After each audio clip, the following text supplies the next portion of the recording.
A maioria de nós está buscando uma independência financeira, uma estabilidade econômica. Com quem a gente vai aprender isso? Ninguém melhor do que o famoso Rei Salomão. O Rei Salomão, que o livro de Crônicas afirma que ele é o mais sábio de todos os seres humanos. E ele teve uma riqueza quase inigualável. A riqueza dele era tão grande que a Bíblia afirma que na sua época a prata já não tinha valor. Prova disso é que ele folheou o grande templo de Jerusalém, que ele construiu quase todas as suas partes com ouro. Ele tinha 1.400 carruagens em mais de 12 mil cavalos. Se a gente para pensar em termos monetários, ainda mais naquela época, realmente era uma fortuna gigantesca. Esse mesmo rei Salomão, de acordo com os cálculos que a gente pode fazer hoje, só em ouro ele ganhava por ano 58 milhões de dólares. Mais uma vez, pense que a gente está há mais de 2.000 anos atrás e essa é a renda em ouro dele anual. Então ele chegou num nível muito alto e ele ensina pra gente como fazer isso. Você vai ver que há conselhos claros que podem ajudar muito você na sua vida. Então eu vou te trazer aqui 7 conselhos super importantes do Rei Salomão de como você pode alcançar a sua independência financeira, a sua estabilidade econômica. O primeiro conselho aparece no livro de Provérbios, no capítulo 24. Lá está escrito: prepara fora a sua obra e apronta-a no campo, e então edifica a sua casa. O rei Salomão aqui está colocando uma ordem de prioridades com planejamento nas prioridades. Ele fala, primeira coisa, você vai fazer o seu negócio. Aqui o negócio dele que ele está propondo é a terra. Isso aqui é só um exemplo.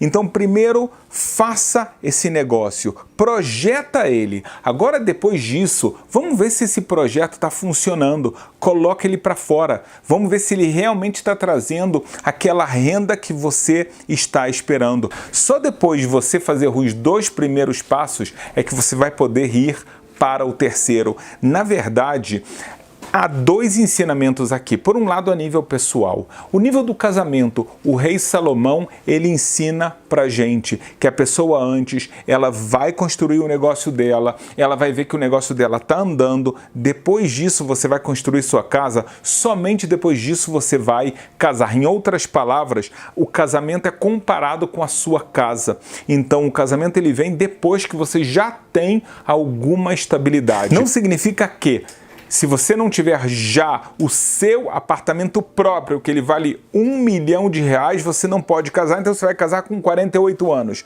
Não é isso que o rei Salomão está falando, mas sim de você ter um planejamento. E não é à toa que a gente, de alguma forma, é educado para isso. Ou seja, a nossa educação financeira, ela tem a ver com a gente estar na escola, da gente criar uma profissão, a gente já, desde cedo, tentar galgar os degraus. Quando você vê que você criou um nível de estabilidade, não significa casa própria, mas já você tem o seu negócio, o seu emprego e ele já te dá uma tranquilidade, chegou a hora do seu próximo passo. Isso vale também a nível de negócios. Você quer fazer um outro negócio, você quer utilizar agora os seus lucros para comprar casas e carros e etc. Não tem problema, mas só depois que você idealizou o negócio, botou ele para fora, ele está funcionando. Depois que você vê com estabilidade que isso está acontecendo, compra a casa que você quiser, a casa de campo e assim por diante. Não antes disso.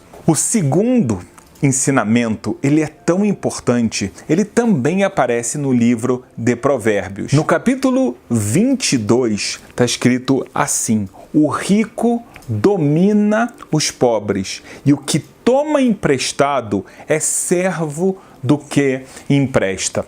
Você quer ter uma vida normal, saudável economicamente? Se livra de empréstimos. Os empréstimos parecem algo que eles são muito convidativos. Uau, agora eu tenho um dinheiro a mais, que bom, que tranquilidade, eu posso usar isso para várias coisas. Mas muitas pessoas esquecem. Quando você pega um empréstimo, você está se tornando agora dependente de outra pessoa, dependente de juros. Quantas pessoas não têm dívidas e elas não conseguem nem tocar no montante principal porque elas só estão pagando juros acima de juros, o que se chama juros compostos.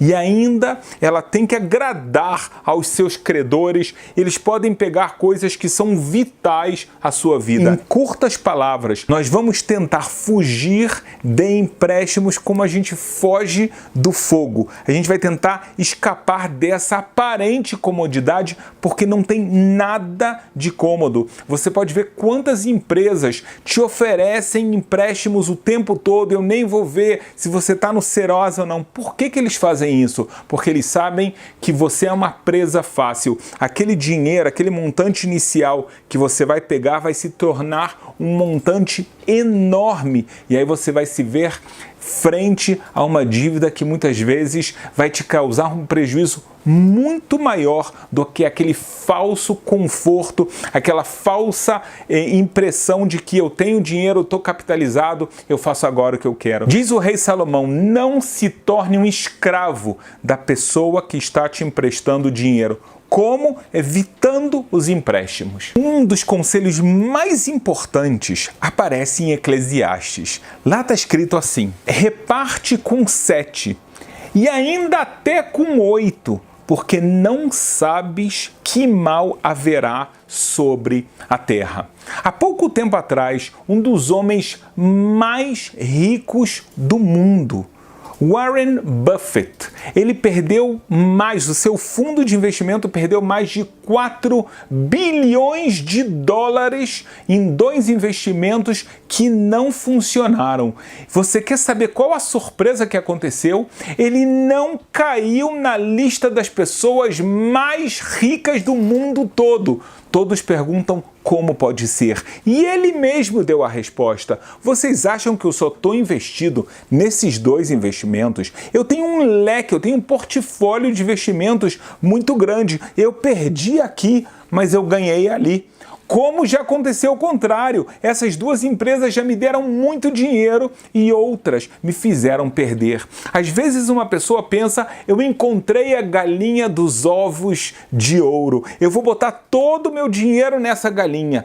O que acontece se essa galinha morre? Então, por um tempo, ela te deu realmente ovos de ouro, ela te deu um retorno acima de qualquer esperado. Só que às vezes vem um momento de vacas magras, um momento que essa galinha não está dando mais ovos. E se todo o teu dinheiro foi para lá, o que ficou para você? Então vem o rei Salomão e te ensina, o seu portfólio de investimentos, ele tem que ser diversificado, porque, como ele fala, existem males que vêm ao mundo. Então, às vezes, o mercado imobiliário está embaixo, às vezes ele é o mais seguro de todos, às vezes são as ações de empresas de tecnologia, às vezes são as ações mais corriqueiras e assim por diante. A gente tem vários tipos de investimentos. A ideia realmente é diversificar e no final fazer com que o portfólio todo te dê um lucro. Não pensar em lucros muito rápidos, porque eles estão totalmente canalizados em somente ou 2 tipos de investimentos, porque isso pode acabar levando não a grandes lucros e sim à falência. Surpreendente é o 4º conselho. O 4º conselho, ele diz assim, há mal que vi debaixo do sol e atrai enfermidades. Que mal é esse? As riquezas que os seus donos guardam para o próprio dano. Às vezes o seu dinheiro, em vez de ser a fonte de bênção, é uma fonte de maldição. Como isso pode acontecer? O dinheiro, de acordo com o rei Salomão, ele tem que trabalhar para você e não você trabalhar para o dinheiro. Muitas pessoas que acabam ganhando muito dinheiro, elas acabam ficando completamente viciadas no trabalho, viciadas em olhar como está a conta e qualquer perda, menor ou maior, causa um desespero. Então ela tem um senso de urgência que ela nunca pode tirar férias, ela nunca pode parar, e isso acaba sendo um mal muito grande. É interessante que esse mal muito grande pode vir de outra forma. Algumas pessoas que ganham muito dinheiro de uma vez só, elas não sabem administrar, e ao invés desse dinheiro se tornar uma bênção, ele pode se tornar o seu fracasso. Veja um exemplo de pessoas que ganham na loteria. Nos Estados Unidos fizeram pesquisas, 90%, é inacreditável, das pessoas que ganharam milhões de dólares na loteria, 5 anos depois que eles ganharam e se tornaram milionários, eles estavam mais pobres do que antes de ter ganhado na loteria. Não somente mais pobres, muitas vezes endividados e divorciados, e sem falar com seus filhos e com outros parentes. Diz o rei Salomão, o seu dinheiro, ele tem que te trazer bênção. Então você vai ter que saber administrá-lo muito bem. Também as suas amizades, o seu relacionamento com a sua esposa. Você não pode deixar esse dinheiro destruir as suas relações familiares e as suas relações com os seus amigos. Tem que tomar muito cuidado. O dinheiro tem que ser uma bênção e não o contrário. O quinto conselho, ele é muito importante. Ele vai falar do seu planejamento financeiro a médio e a longo prazo. O rei Salomão diz assim: os pensamentos do diligente tendem à abundância, mas os do todo apressado tão somente a pobreza. Os teus planejamentos, se são feitos a médio e a longo prazo, eles vão te trazer abundância. Mas se a pessoa ficar apressado, eu quero logo comprar isso, também aquilo, um consumismo que não tem limites, isso vai levar a pessoa à pobreza. Por isso, é muito importante a noção de ter um orçamento, de ver os gastos, de ver os ganhos e assim por diante. A pessoa, ela vai começar a fazer a sua poupança, a sua aposentadoria. Então ela não vai pensar somente no aqui e no agora. Eu vou pensar, a minha vida não termina aos 30 e nem aos 40, se Deus quiser. A gente vai pensar muito mais. O que vai acontecer quando eu tiver 60 anos, 70 anos? De que eu vou viver? Qual vai ser meu nível de vida? Então, diz o rei Salomão, se você se prepara bem, no momento que você está ganhando dinheiro, saiba que esse dinheiro vai sobrar, e não somente sobrar, ele vai ter um capital às vezes ainda maior para quando você precisar ainda mais dele e tiver menos possibilidade de ganhar dinheiro. Por outro lado, a pessoa que está apressada e ela está vendo dinheiro e ela fica muito entusiasmada e ela rapidamente pensa como eu vou torrar esse dinheiro, ela não tem planejamento, ela não tem orçamento, ela não pensa em aposentadoria, ela não pensa como ela vai viver mais tarde, e isso pode ser muito dramático em momentos acima da sua vida. Eu quero te ensinar como fazer isso. Primeira coisa, veja quais são os seus objetivos, aonde você quer chegar, tá? Pense quais são seus sonhos e a nível financeiro, eu quero ter uma casa, eu quero ter uma casa e uma casa de campo e assim por diante. Isso vai de acordo com cada um. É claro que a gente não quer ser muito materialista, mas a gente quer ter algum conforto. Muito bem. Depois de você ter esses sonhos, vamos para a realidade? Vamos agora ver quanto você vale. Você vai analisar quanto vale o seu patrimônio, quanto os seus investimentos estão rendendo para você de uma forma real, e até mesmo o seu salário ou a sua empresa, quanto ela está dando, quanto você tem de ganhos, quanto você tem de gastos, também a nível pessoal. É claro que você vai fazer essa conta. Então, por um lado eu tenho sonhos, agora eu estou vendo a realidade. Agora o que eu vou fazer, o terceiro passo, é juntar os dois. Como eu faço a realidade chegar ao meu sonho? Vamos dar um exemplo. Uma pessoa realmente ela quer comprar um apartamento que está num bairro que é o teu sonho de viver lá e esse apartamento custa R$1 milhão. Você tem guardado 150 mil e você sabe que para pegar um financiamento você vai ter que pagar tantos por ano. Então, você está conseguindo economizar esse dinheiro? Será que você pode pegar um financiamento para comprar esse apartamento? Você está em ponto de fazer isso? Já chegou naquela estabilidade? Então, quando você tem claro aonde você quer chegar, por outro lado, você conhece a sua realidade, você sabe se você já pode dar esse passo e se não puder, você já vai pensar: pode ser que com esse trabalho eu não consigo, talvez eu tenha que trocar, talvez eu tenha que acrescentar alguma coisa. Será que eu estou utilizando meu dinheiro da forma correta? Será que eu posso investir melhor? Então, quando a pessoa pensa nisso, então ela tem um planejamento, ela é uma pessoa diligente e esse dinheiro vai levar a pessoa à sua abundância, que no final das contas é a realização dos seus sonhos. O rei Salomão, no 6º conselho, ele fala no livro de Provérbios 15 assim: a pessoa que odeia presentes é a pessoa que vive. Odeia presentes não significa que no seu aniversário o seu marido, a sua esposa não possam te presentear com nada. Não é isso que a gente está falando. Mas quando vem uma pessoa e ele quer te oferecer aquele cavalo de Troia. Ele vem para você: olha, eu tenho aqui algo fantástico, eu vou doar meu tempo para você, eu vou fazer isso para você, eu tenho uma ideia, uma pessoa, tudo de graça. Na verdade, esse de graça pode acabar te custando muito caro.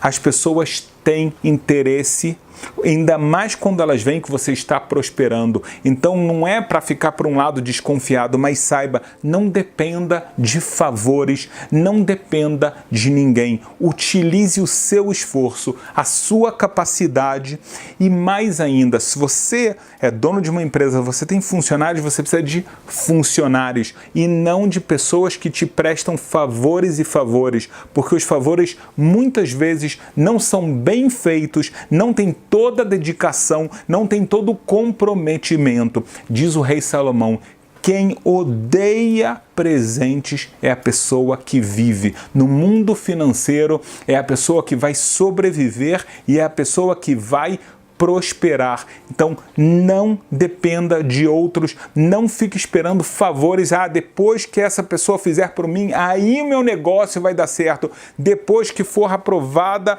essa lei, que o meu amigo vai fazer um lobby ou qualquer coisa assim. Não dependa de ninguém. Toca o seu negócio com a realidade que exista e, de acordo com o seu capital, a sua capacidade, o seu esforço. Finalmente, o 7º conselho do rei Salomão, ele é fantástico. Talvez ele é o mais importante de todos. Ele diz assim: a bênção do Senhor é que enriquece e ele não acrescenta dores. Em outras palavras, o nosso dinheiro tem que ser um dinheiro abençoado. O que significa isso? Por um lado, realmente, a gente agradecer a Deus por cada conquista, por cada passo que a gente conseguiu avançar. Não pensar: isso aqui Deus deve a mim porque eu fui muito esforçado, porque eu fiz muitas orações e assim por diante. Não. Deus não deve nada a cada um de nós e a gente tem a obrigação de agradecê-lo. Mas aqui existem outros ensinamentos que talvez são até mais importantes. Por um lado, é você ganhar o seu dinheiro honestamente. A bênção de Deus monetária está quando o seu dinheiro é um dinheiro honesto. O dinheiro que vem através de enganações, de roubos, diz a Bíblia, ele não traz nenhuma felicidade, nenhum conforto. É aparente, parece que é algo bom, mas no final das contas é uma pura ilusão. Então, o dinheiro de Deus é uma bênção se ele veio de Deus e não de caminhos errados. E mais uma coisa, o dinheiro de Deus ele é usado não só para as causas próprias. A gente também pensa nas pessoas menos favorecidas, a gente pensa nas pessoas que não têm todo esse potencial, essa capacidade. Então a gente também vai usar a bênção de Deus para abençoar outras pessoas. A pessoa que segue esses 7 passos, ela está no caminho do rei Salomão, realmente para conseguir uma independência financeira, uma estabilidade econômica.